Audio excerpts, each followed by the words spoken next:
అందరికీ నమస్తే. ఆంధ్రప్రభ ఛానల్‌కి స్వాగతం. సో మనతో పాటు సీనియర్ ఫిల్మ్ జర్నలిస్ట్ అయినటువంటి నారాయణ రాజ్ సార్ ఉన్నారు. నమస్తే సార్. నమస్తే. సార్, విజయశాంతి ఒక అప్పటి లేడీ సూపర్ స్టార్. ఆమె నటించిన సినిమాలన్నీ కూడా మంచిగా సూపర్ హిట్ అయ్యాయి. సో మూవీస్ నుంచి ఆవిడ పొలిటికల్‌గా వచ్చారు. సో అసలు సినిమాల నుంచి ఆవిడ పొలిటికల్‌గా రావడానికి గల కారణం ఏంటి? ఎలా వచ్చారు? ఆవిడ స్టోరీ ఏమైనా వివరిస్తారా? యాక్చువల్గా సౌత్ ఇండియా హీరోయిన్స్లో లేడీ సూపర్ స్టార్ అనే పదం చాలా తక్కువ మందికే వాడతారు. ఇప్పుడు నయనతార గురించి ప్రస్తావిస్తున్నారు, కానీ ఒకప్పుడు లేడీ సూపర్ స్టార్ అంటే విజయశాంతి. మరి ఆమె హీరోయిన్ అయినప్పటికీ సూపర్ స్టార్ అన్న పదం ఎందుకు వాడుతున్నారంటే, ఒకవైపు బాలకృష్ణ, నాగార్జున, వెంకటేష్, చిరంజీవి పక్కన యాక్ట్ చేస్తూనే ఆమె సోలో అంటే ఫిమేల్ ఓరియంటేషన్ సినిమాలు చాలా చేసింది. ఆ సినిమాలు బాక్స్ ఆఫీస్ దగ్గర అద్భుతంగా సక్సెస్ అయ్యి, ప్రతిఘటన కావచ్చు, అరుణ కిరణం కావచ్చు, ఇలా చెప్పుకుంటూ పోతే చాలా ఉంటాయి. ముఖ్యంగా కర్తవ్యం అనే సినిమా అందులో పోలీసు అధికారిగా చేసింది. తొలి ఐపీఎస్ అధికారి కిరణ్ బేడి స్ఫూర్తితో ఆ పాత్ర డిజైన్ చేశారు. ఆ సినిమా కమర్షియల్గా చాలా పెద్ద హిట్ అయింది.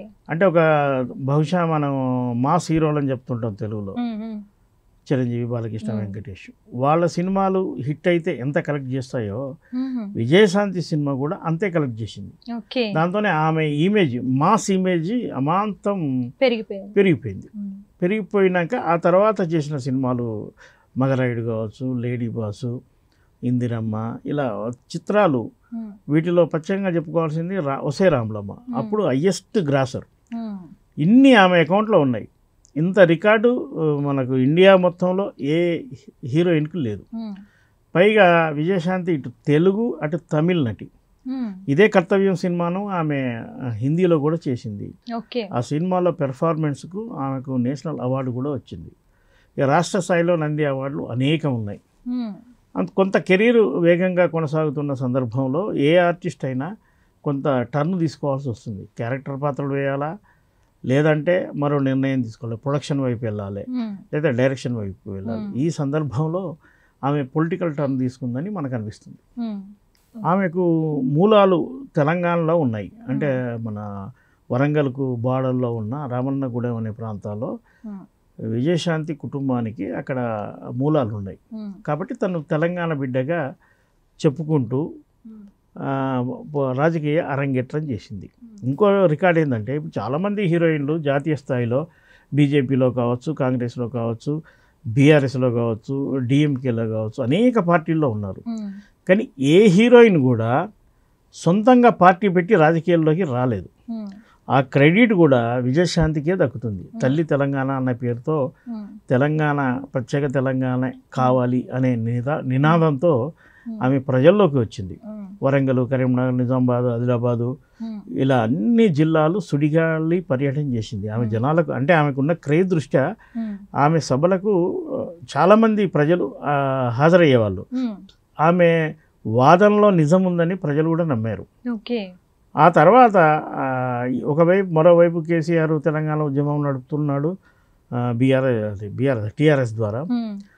ఒకే పోరాటానికి ఇద్దరు వేరు వేరు మార్గాల్లో వెళ్ళడం కంటే ఒకే మార్గంలో వెళ్తే బాగుంటుందన్న ఉద్దేశంతో విజయశాంతి పార్టీని నాడు టీఆర్ఎస్లో విలీనం చేశారు. విలీనం చేశాక ఆమెకు కేసీఆర్ పక్కన కూర్చునే సీటు దక్కింది.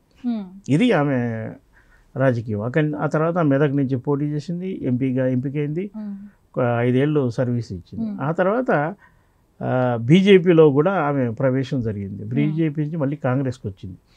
2019లో స్టార్ కంపెయినర్గా రాష్ట్రం అంతా తిరిగి విజయశాంతి ప్రచారం చేసింది. అయితే ఆ ఎన్నికల్లో కాంగ్రెస్ పార్టీ మెజార్టీ స్థానాలు దక్కించుకుంది, కానీ అధికారం దక్కించుకోలేదు. ఆ తర్వాత ఈ కాంగ్రెస్ పార్టీలో ఎలా ఉంటుందంటే, ప్రతి ఒక్కరూ తమను గౌరవించాలని కోరుకుంటారు. అయితే అందరికీ సాధ్యం కాదు. సమీకరణలు మారుతుంటాయి. ఉదాహరణకు వైఎస్ వచ్చినప్పుడు కొందరికి ఇంపార్టెన్స్ ఉంటుంది, కిరణ్ కుమార్ రెడ్డి వచ్చినప్పుడు మరికొందరికి ఉంటుంది. అలాగే ఇప్పుడు అధికారం లేని చోట పిసిసి ప్రెసిడెంట్లు ఉంటారు. వాళ్ళ అవసరాల నేపథ్యం, వాళ్ళ సమీకరణలు వేరుంటాయి. అలా విజయశాంతి కొంతకాలం సైలెంట్గా ఉండాల్సి వస్తుందని ఈ రాజకీయంగా ఉన్న వాళ్ళు చెప్తున్న మాట.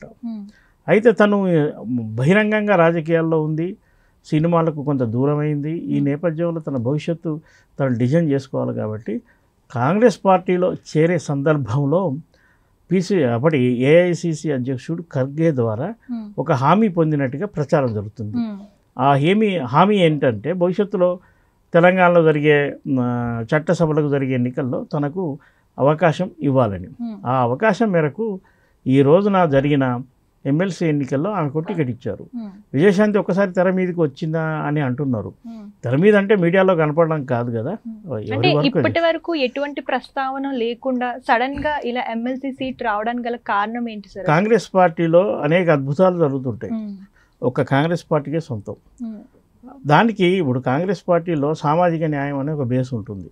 ప్రస్తుతం తెలంగాణలో బీసీ అనే నినాదం భారీగా జరుగుతుంది. ఈ మధ్య సర్వే కూడా చేశారు, రిజర్వేషన్లు పెట్టాలని. ఆ బీసీ క్యాండిడేటు, మహిళా క్యాండిడేటు, ఒక ఫిల్మ్ యాక్ట్రెస్, ఈ మూడు విజయశాంతికి ప్లస్ అవుతాయి. భవిష్యత్తులో అంటే రేపు తమిళనాడులో కానీ ఉత్తరాదిలో కూడా ఎన్నికలు జరిగినప్పుడు కాంగ్రెస్ పార్టీ తరఫున స్టార్ కంపెయినర్ కావాలి. ఫిల్మ్ యాక్ట్రెస్ అయితే కొద్దిగా జనాలను అట్రాక్ట్ చేస్తుందన్న ఉద్దేశం వాళ్ళకు ఉంటుంది. ఆ ఉద్దేశంతో విజయశాంతికి తగిన సమయంలో తగిన గుర్తింపు ఇచ్చారని భావించవచ్చు. అంటే ఇప్పుడు మూవీస్ లో ఎలా లేడీ సూపర్ స్టార్ అయిందో అలాగే పొలిటికల్ కూడా అలా లేడీ సూపర్ స్టార్ అవుతుంది అంటారా సార్? సినిమా పట్టుదల ఉందా? సినిమాలు ఇండివిజువల్ అయితే సినిమా రంగంలో, రాజకీయ రంగంలో భవిష్యత్తు ఎలా ఉంటుందని ఎవరు గెస్ చేయలేరు. నిరంతరం ప్రయత్నం చేస్తూనే ఉండాలి. రాజకీయాలు రేపు సమీకరణలు మారితే విజయశాంతి స్థానం ఎలా ఉంటుంది, ఎక్కడి వరకు వెళ్తుందని మనం ఇప్పుడే చెప్పలేము. ఇప్పటికే సోషల్ మీడియాలో ఆమెను హోమ్ మినిస్టర్గా తీసుకుంటారు మంత్రివర్గంలోకి అని ఒక ప్రచారం కూడా జరుగుతుంది. ఎందుకంటే ఆంధ్రప్రదేశ్లో హోమ్ మినిస్టర్ ఒక లేడీకే ఇచ్చారు, అనిత గారని. గతంలో తొలిసారి మన ఉమ్మడి ఆంధ్రప్రదేశ్లో సబితా ఇంద్రారెడ్డి హోంమంత్రిగా చేశారు. కాబట్టి ఇదేం కొత్త కాదు. ప్రజెంట్ గవర్నమెంట్లో విజయశాంతికి ఇంకా తగిన గుర్తింపు ఇవ్వాలనుకుంటే హోంశాఖ లేదా మరో శాఖను ఆమెకు అప్పగిపిస్తే ఆమె సేవలు మరింత ఎక్కువ చేసేందుకు అవకాశం ఉంటుంది. అంటే ఇప్పుడు పొలిటికల్గా అంటే చాలా కాలం నుంచి మూవీస్ అనేవి తగ్గించారు కదా, మహేష్ బాబుతో రీసెంట్గా చేశారు. సో పొలిటికల్గా అలాగే మూవీస్లో కూడా చేస్తారంటారా ఫ్యూచర్లో? రెండు బ్యాలెన్స్ చేస్తారంటారా? పొలిటికల్గా ఉన్నవాళ్ళు లేదా కేంద్ర రాష్ట్ర మంత్రులుగా ఉన్నవాళ్ళు కూడా సినిమాల్లో నటించవచ్చు. దానికి ఆ నిబంధనలు పర్మిట్ చేస్తున్నాయి. ఉదాహరణకు కృష్ణరాజు గారు కేంద్ర మంత్రిగా ఉన్నప్పుడే 1-2 సినిమాలు చేశారు. సాక్షాత్తు రామారావు గారు, ఎన్టీ రామారావు గారు కూడా సినిమాల్లో చేశారు. దానికి అభ్యంతరాలు ఉండకపోవచ్చు. అయితే ఇప్పుడు ఎమ్మెల్సీగా ఉంటే మాత్రం ఆమె సినిమాల్లో చేయడానికి ఎలాంటి ఆటంకాలు ఉండవు. కానీ మంత్రి అయితే మాత్రం కొన్ని నిబంధనలు అడ్డు వస్తాయేమో, దాన్ని అవి మనం నిశ్చితంగా ఇప్పుడే చెప్పలేము. ఆ నిబంధనల మేరకు ఆమెకు అవకాశం ఉంటే ఖచ్చితంగా యాక్ట్ చేస్తుంది. మరో సమస్య, విజయశాంతి ఏ సినిమా అంటే ఆ సినిమా చేయలేదు. ఆమెకున్న ఇమేజ్ ప్రకారం ఆమెకున్న గౌరవాన్ని ఇస్తూ పాత్ర క్రియేట్ చేయాలి. పైగా హైయెస్ట్ రెమ్యునేషన్ తీసుకునే క్యారెక్టర్ ఆర్టిస్ట్ ఆమె. ప్రొడ్యూసర్ భరించాలి కూడా. ఇవన్నీ సమీకరణలు అయితే సినిమాలో యాక్ట్ చేస్తుంది. ప్రస్తుతానికైతే ఆమె ప్రజా జీవితంలోకి మళ్ళీ వచ్చింది కాబట్టి సినిమాలు అవసరం లేకపోవచ్చు. థ్యాంక్ యూ సార్, మంచిగా చెప్పారు.